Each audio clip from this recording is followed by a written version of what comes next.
권한대행의 탄핵이라는 헌정사 초유의 사태에 연말정국은 시계 제로 상태에 놓였습니다. 윤석열 대통령 내란 혐의를 두고도 여야의 대치와 논란은 가중되고 있습니다.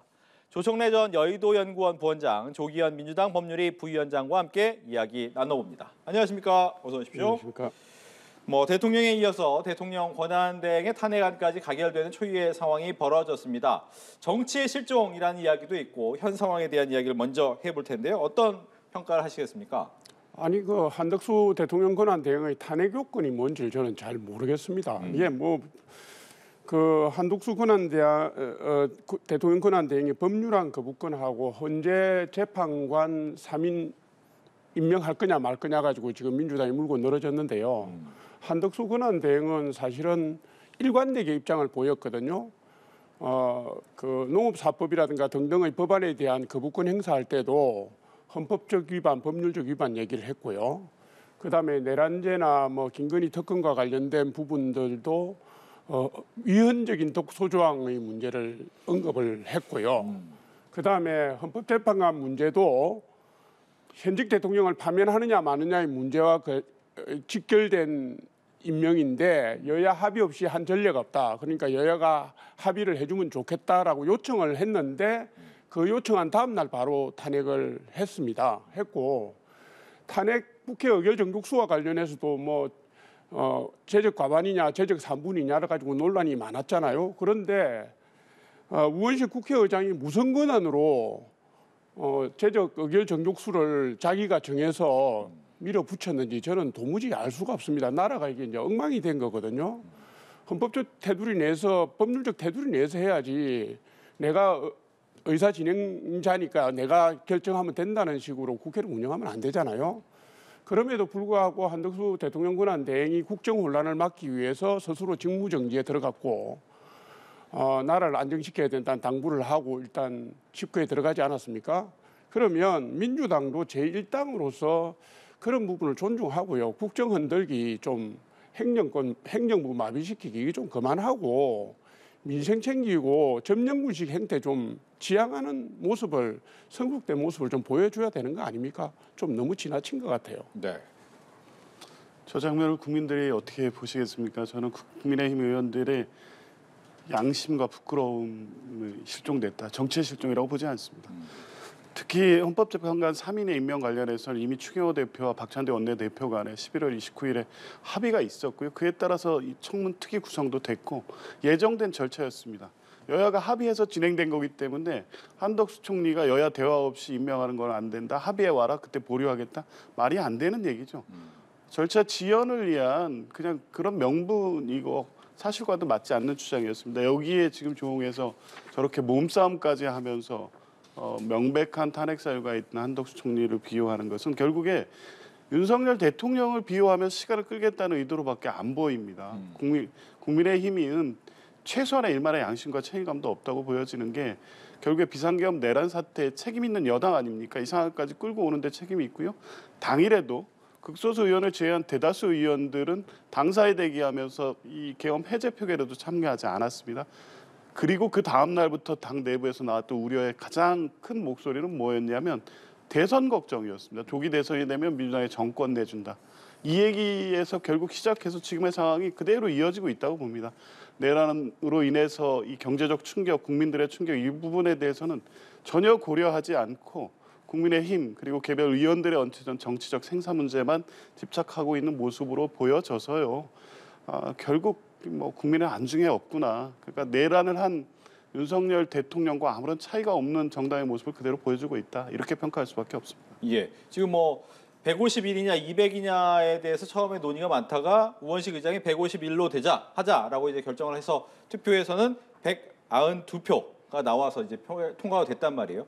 일단은 직무정지에 들어갔지만 헌재 또 한 번 공이 넘어갔습니다. 헌재에서 어떤 얘기를 할까요? 아니 이게 논란이 계속될 수밖에 없고 헌재에서 결국 판단을 해줘야 되는데요. 네. 지금 그러니까 총리로 재직 시에 했던 행태를 하면 151석이다. 대통령 권한 대행으로 된 행태를 하면 재적의 3분의 2다. 이런 논란들이 있잖아요. 네. 그런데 탄핵 요건에 탄핵 청구 요건에 민주당의 요건이 5가지 혐의 중에 2개가 대통령 권한 대행의 행적을 문제를 삼았어요. 그런데 지금 무슨 국회 입법조사처라든가 국회 운영위원회라든가 2015년도 헌법재판소 그 해설집, 법률 해설집이라든가 이런 걸 보면 대통령 권한 대행은 재적 3분의 2로 가야 된다는 게 명확하게 드러나 있잖아요. 근데 민주당이 자기들을 말을 한 것도 자가당착으로 간단 말이에요. 처음 얘기는 총리 때 탄핵 관련 혐의로 탄핵을 한다라고 했다가 네. 실제로는 국회에 탄핵 요건에 보면 5개 중에 2개는 권한 대행으로 가 있거든요. 이건 분명히 제가 볼 때 헌법재판소에서 다시 심리를 하면 이게 잘못됐다는 결론이 뒤집힌 게 나올 수 있겠지만 그때까지 그럼 나라는 어떻게 되겠습니까? 그러니까 한덕수 대통령 권한 대행이 그런 혼란상 그로 인한 민생의 어려움이나 국정의 혼란을 방지하기 위해서 이게 맞지 않지만 받아들이고 스스로 직무정지에 들어갔다라고 한 거 아닙니까? 이 공직자로서 저는 바람직한 자세라고 보고요. 네. 민주당이 그 부분을 보고 좀 배워야 됩니다. 요새 완전히 점령군 아닙니까? 못하는 게 없고요. 알겠습니다. 여기에 네. 대해서 얘기를 듣겠습니다. 예를 들면 이제 151명의 찬성인데 헌재로 가면 과연 이게 어떻게 될 것이냐? 당연히 기각되죠. 기각입니까? 권한쟁의 심판인데 아마 저는 각하될 수도 있다고 봅니다. 왜냐하면 국민의힘 의원들 표결에 출석을 했지만 표결에 참여도 안 했잖아요. 그렇죠. 한 명, 조경태 의원만 조경태 의원 빼고 네. 이제 나머지 의원들이 그 권한쟁의 심판을 청구했기 때문에 심의 표결권이 어떻게 침해된다는 겁니까? 표결 참여도 안 하고요. 이제 그런 문제가 있고 이 헌법적으로도 보면 헌법상 탄핵제도는 직위에 대한 파면입니다. 그 직위에서 행한 직무상 위헌 위법성에 대한 책임을 묻는 것이고요. 당연히 국무총리라는 직위를 가지고 총리 시절에 했던 3가지 행위, 그러니까 비상계엄 선포시 국무회의 주재하고 소집했던 것, 막지 않았던 것, 그리고 김건희 특검법, 최혜병 특검법에서 위헌 위법적인 요소를 가지고 국무회의를 또 주재하거나 했던 부분 등입니다. 그리고 권한대행 행사 때까지도 포함되는 것도 당연합니다. 그것은 국무총리 직위를 가지고 한 직무행위의 위헌 위법성을 따지는 거기 때문에 당연히 과반수 151석으로도 탄핵 요건이 충족된다고 보는 게 맞고요. 절대 다수의 헌법학자 다수 의견입니다. 지금 조국래 부원장님 말씀하신 의견을 갖고 있는 헌법학자가 있고요. 국회 입법조사처에도 그런 의견을 갖고 있는 분들이 있다. 그런 의견이 있다는 보고가 들어오긴 했습니다만 절대 다수는 151석으로 탄핵 요건이 된다는 게 일관된 지금 입장입니다. 이 부분은 국민의힘이 헌법재판소에 간다고 해도 헌법재판소가 권한쟁의 심판을 인용하지 않을 거라는 걸 모르지 않습니다. 그냥 이런 식으로 계속 주장을 하면서 시간을 끌겠다는 전략 그 이상도 이하도 아니라고 봅니다. 예. 그럼 하나만 더 법률적으로 여쭤보면 헌법재판소 현재 6인이잖아요. 원래 심판 권한쟁의 심판도 7인 이상의 출석에서 심리에서 과반수의 표결로 넘어가는 건데 가능합니까?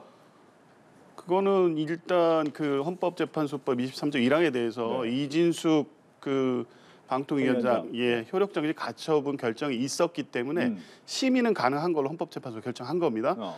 그런데 이제 대통령 이 탄핵에 대해서 결정을 할 수 있느냐에 대해서는 그 당시 효력정지 가처분을 해서 검토된 바는 없습니다. 그렇죠. 근데 지금 예를 들면 이 권한쟁의 심판, 한덕수의 대행의 권한쟁의 심판에 대해서 지금 올렸잖아요. 예. 이 부분에 대해서 권한쟁의가 되느냐, 이 부분에 대해서 판결을 낼 수 있습니까? 그러면 헌법재판소는 6명으로? 그것도 역시 이제 검토돼야 될 겁니다. 아. 이 중요한 다 관련된 사건이기 때문에 네. 6인 체제에서 주요 사건에 대한 결정을 할 수 있느냐에 대해서 내부 검토를 하고 있을 것으로 보여지고요.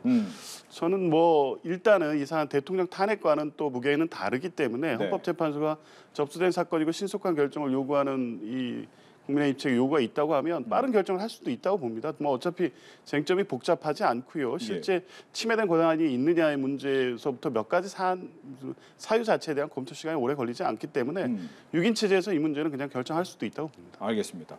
그럼 또 하나는 이제 192라는 숫자를 좀 주목을 해야 될 것 같은데 일단은 당론에 거의 다 따랐고 조경태 의원만 따르지 않았습니다. 이건 어떤 의미입니까? 아니 뭐 마이웨이를 가겠다라는 뜻을 정확하게 밝힌 것 같고요. 네. 지금 계엄 정국과 탄핵 정국을 가면서 조경태 의원께서 자기 정치를 시작한 걸로 보여집니다. 치고 한덕수 대통령 권한대행 탄핵에 찬성표를 던진 게 무슨 의미인지 저는 모르겠어요. 저분이 왜 찬성을 했는지를 정확하게 안 밝혔습니다. 그냥 찬성했다고 했습니다. 지금 이 논리는 뭐냐면 한덕수 대통령 권한 대행이 예를 들면 비상계엄 과정에서도 그걸 막기 위해서 노력을 했고요. 예. 그걸 인지한 것도 졸속으로 소집된 국무회의장에서 들은 거고 2, 3분 전에. 그다음 그 이후에도 대통령을 설득해서 어쨌든 국회 계엄 해제 결의 부분들이 대통령이 담화를 통해서 받아들여지도록 하는데도 일정한 노력을 한 것 같고요. 그 이후에도 국정을 안정시키기 위해서 여러 가지 노력들을 했고 법안 거부권 문제라든가 헌법재판소 재판관의 임명권 문제에 대해서 명확한 입장을 밝혔습니다. 그 입장은 사심에 의한 입장이 아니라 법률과 헌법에 의한 입장으로 정확하게 밝혔는데 조경태 의원이 왜 저는 찬성을 했는지 잘 몰라요. 어떤 부분이 그분한테는 마음에 안 들었는지. 그래서 뭐 이게 제가 볼 때 개인을 징계하거나 말거나 할 문제는 아니고요. 네. 그분의 정치적 선택에 대해서는 국민들께서 나중에 적정하게 평가하실 거라고 저는 봅니다. 민주당 측의 입장에서는 이 헌법재판관 3인에 대한 임명 동의안 때 국민의힘에서 4명의 찬성표를 던진 의원들이 있었단 말이에요. 근데 이번에 탄핵안에 대해서는 1명만이 넘어왔기 때문에 이건 또 어떻게 해석을 해야 될지. 그러니까 국민의힘의 어떤 일관된 입장이나 전략 이게 저는 아무것도 없다고 봅니다. 지금 그런데 이제 시간이 지나면 지날수록 국민의힘 의원들 개별 의원들의 정리된 입장은 뭐냐면 일단 뭉쳐야 산다. 이거 외에 아무 다른 선택지가 없어 보이고 결국 이 대통령 수사든 탄핵 절차든 아니면 국정운영 어떤 것이든 간에 최대한 지연하면서 시간을 끌겠다는 거고요. 그 과정에서 어떤 정치적 어떤 국면 전환 이걸 노리는 거고 지지층의 결집을 노리는 것 같습니다. 특히 최근에 그 여론조사에서 일부 정당 지지율을 보면 박근혜 대통령 탄핵 때에는 10%대 초반까지 빠지거든요. 그런데 지금 보면 한 20%대는 유지하는 걸 이런 상황을 보면서 약간 고무된 것 같습니다. 오히려 대통령에 대한 배신 이런 논리 보수층 핵심 극우 보수층이라고 보여지는데 이 부분의 이탈을 될 수 있다고 보고 그렇다고 하면 20% 정도의 지지율을 안정적으로 버티면서 시간을 버티고 국면이 전환되고 혹시라도 대통령이 탄핵 절차에서 만약 6인 체제에서 한 명의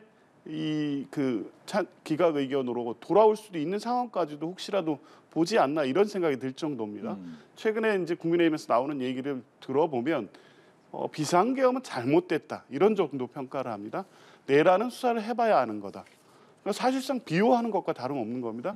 며칠 더 지나면 비상계엄은 뭐 내라는 당치도 않고 비상계엄도 정당했다는 주장까지 나갈 것 같습니다. 지금 실질적으로 오죽했으면 비상계엄 했겠냐 이런 얘기가 나오는 거 아닙니까?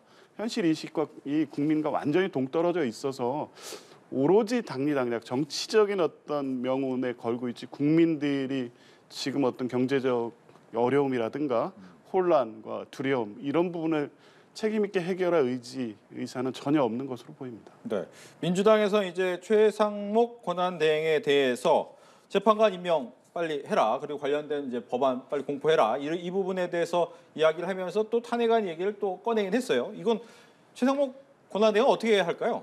아니 뭐 탄핵이 정가에 보도가 돼가지고 민주당이 요새 입만 열면 탄핵이고요. 네.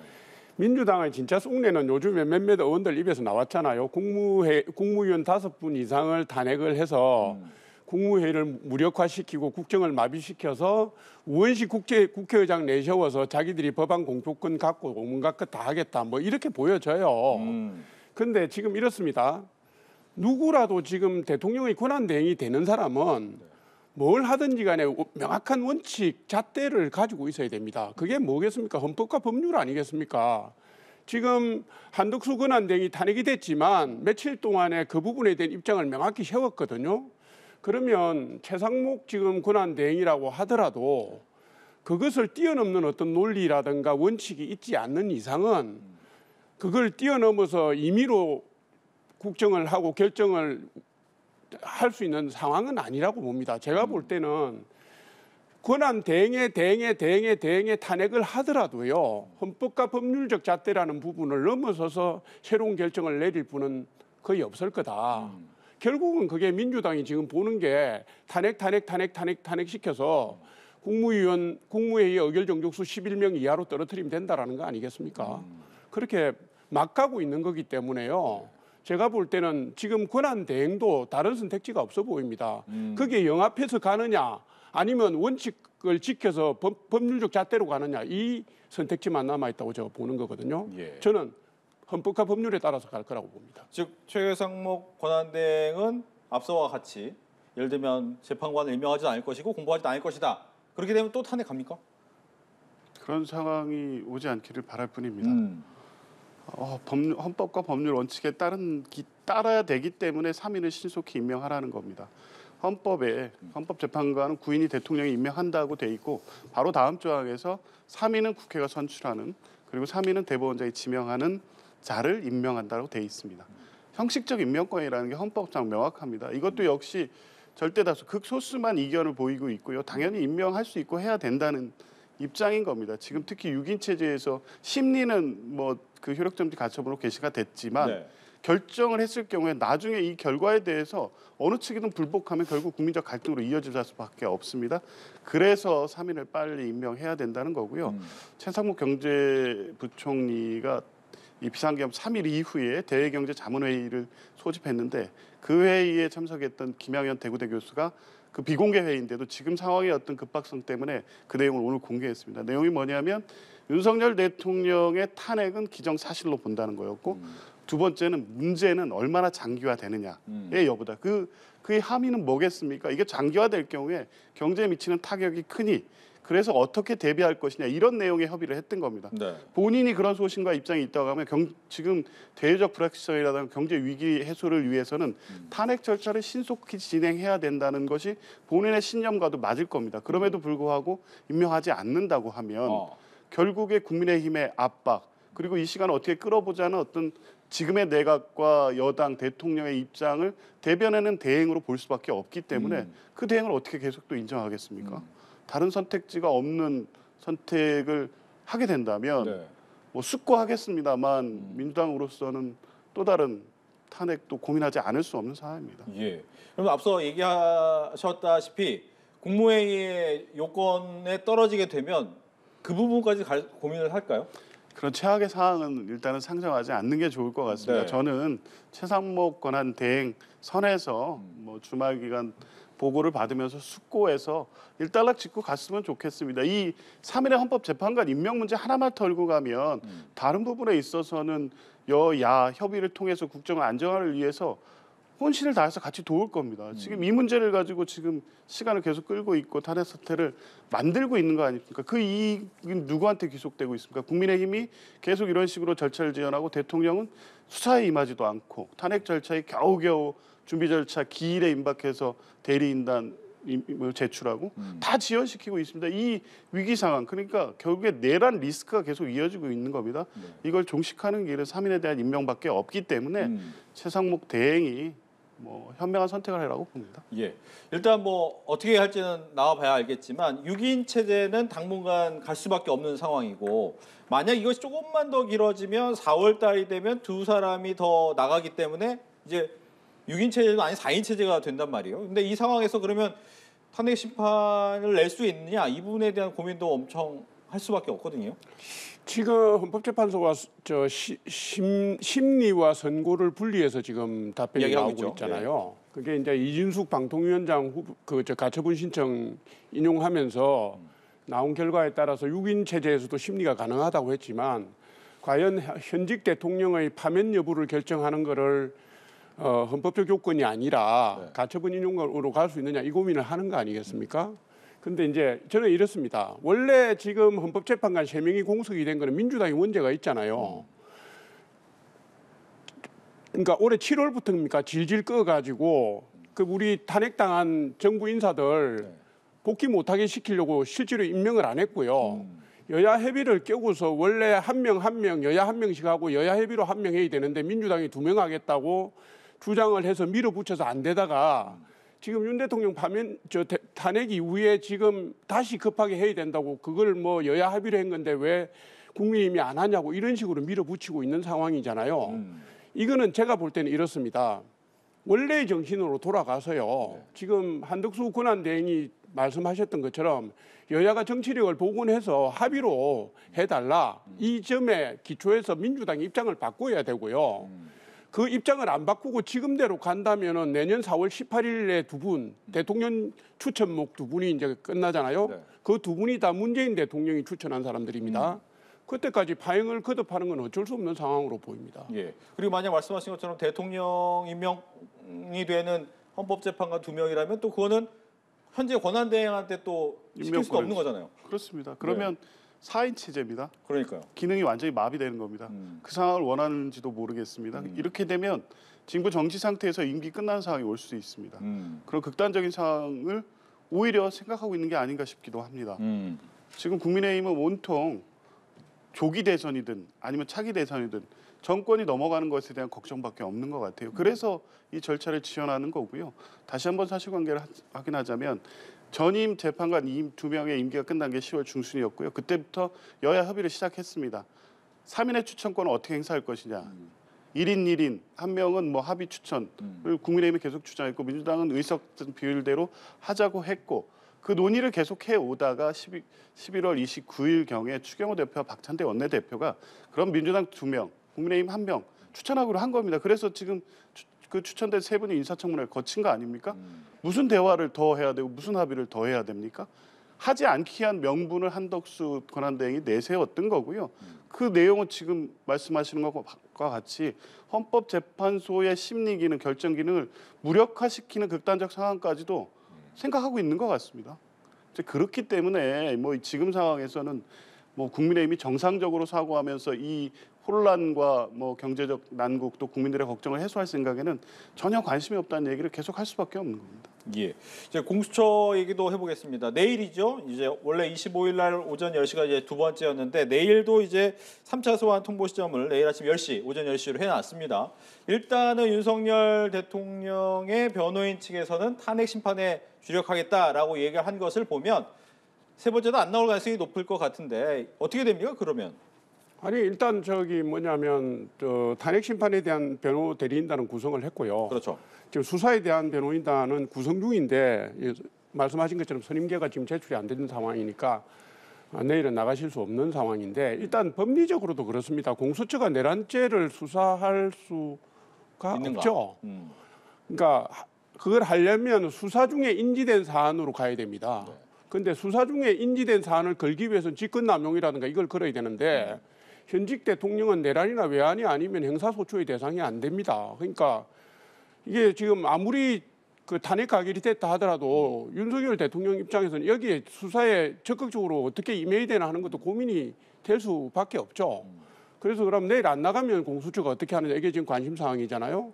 공수처가 지금 만들어지고 난 뒤에 구속영장 5번 청구했다가 5번 다 기각당했고요. 네. 체포영장은 8번 청구했다가 3번 받았습니다. 5번 기각당했고요.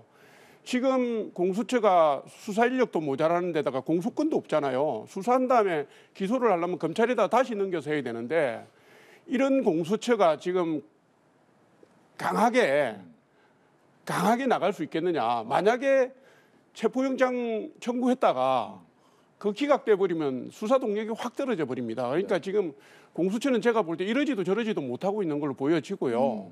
결국은 4차 소환, 5차 소환 일이 또 가겠죠. 네, 알겠습니다. 상황은 그렇다고 봅니다. 지금 포인트는 그럴 거예요. 아마 지금 탄핵 심판하면서도 수사권이 있느냐에 대한 얘기를 변호인단이 한 이 얘기는 즉 공수처가 과연 내란죄라는 부분에 대해서 규정이 없는데 과연 수사할 수 있습니까?라는 질문을 할 수밖에 없거든요. 수사할 수 있죠. 그러니까 그런 부분을 주장할 것으로 예상이 됐습니다. 그래서 지금 통과되어 있는 상설 특검에 대한 추천 의뢰를 권한대행한테 계속 하라고 한 겁니다.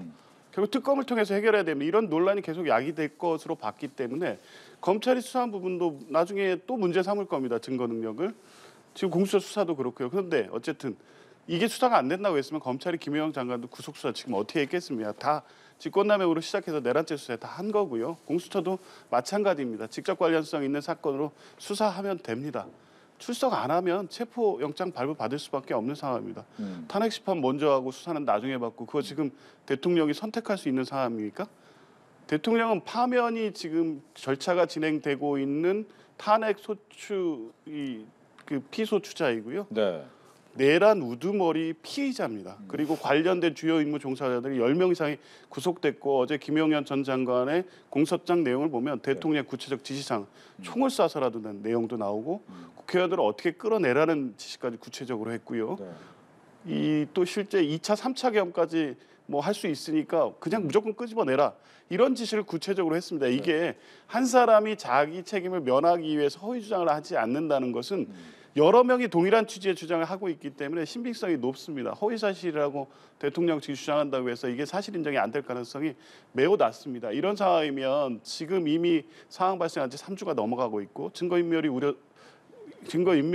우려가 있고 이루어지고 있다고 볼 수도 있습니다. 3차 소환까지 했고 응하지 않으면 그 다음 수순이 4차, 5차 소환은 없고요. 어떤 수사도 이렇게 진행하지 않습니다. 체포영장 발부로 갈 거로 봅니다. 예. 지금 이 공소장 보면 약간 진실 공방으로 바뀌긴 하는데 이건 어떻게 봐야 됩니까? 아니 뭐 지금 뭐 그 주요 임무 종사자라고 분류되는 분들이 네. 그 수사 과정에서 뭐라고 얘기를 했는지를 지금 다 알 수가 없고요. 근데 이제 검찰의 공소장에서 그 부분이 적시가 됐으니까 지금 변호 대리인단이 이제 쟁점을 다투겠다는 거 아닙니까? 그 수사 과정이든지 헌법재판소 심판 과정이 다투겠다고 하는 거니까 제가 볼 때는 공개적으로 다투질 거라고 보는 것이고요. 네. 지금 뭐 공수처 수사와 관련돼서 선임계를 내지 않았다 뿐이지 안 나겠다는 건 아니기 때문에 절차에 따라서 공수처가 요청하고 거기에 대해서 대응의 준비가 되면 제가 볼 때는 직접 나서서 쟁점을 다툴 걸로 보입니다. 그러니까 지금 언론에 공개된 것만 가지고요. 선임권을 가지고 뭐 이렇게 단죄를 하고 갈 상황은 아니다. 저는 이렇게 봅니다. 알겠습니다. 이렇게 해서 조청래 전 여의도연구원 부원장, 조기현 민주당 법률위 부위원장과 함께 이야기 나눠봤습니다. 오늘 이야기 잘 들었습니다. 고맙습니다.